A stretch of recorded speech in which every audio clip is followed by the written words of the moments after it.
President Joe Biden met with the top Democrat in the House of Representatives, Brooklyn's Hakeem Jeffries.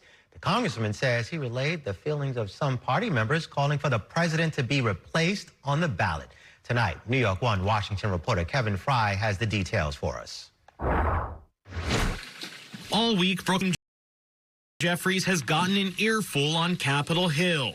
Worried Democrats telling him they fear President Joe Biden will get trounced in November, not only losing the White House, but also costing the party any chance of winning the House majority.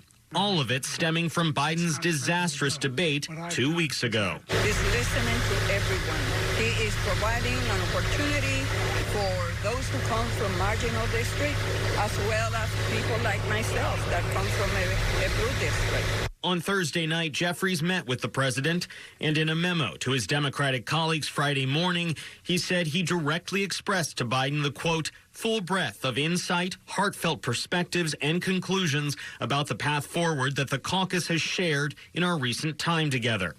Jeffries and Biden's fates are possibly intertwined. If Biden's performance in November cost Democrats the chance of winning the House, Jeffries' goal of becoming House Speaker would be a casualty. Jeffries continues to express confidence Democrats will flip the House and insists Biden is not a liability for his most vulnerable members.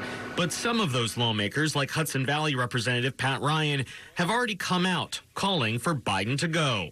Would it be helpful if Jeffries were to echo your concerns publicly? I think everybody is accountable to their constituents, to the Constitution, and they have to make what they think is the right decision for their constituents. Jeffries, who has voiced support for the president, said this when I asked him Thursday how colleagues should evaluate his political judgment if he opts to not publicly call on Biden to go and Democrats ultimately fail to win back the House.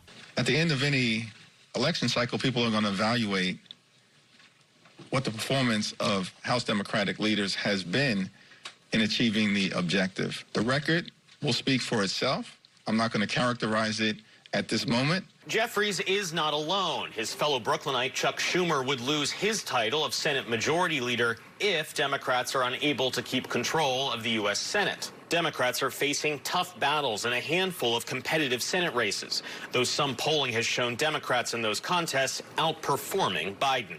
In Washington, Kevin Fry, New York One.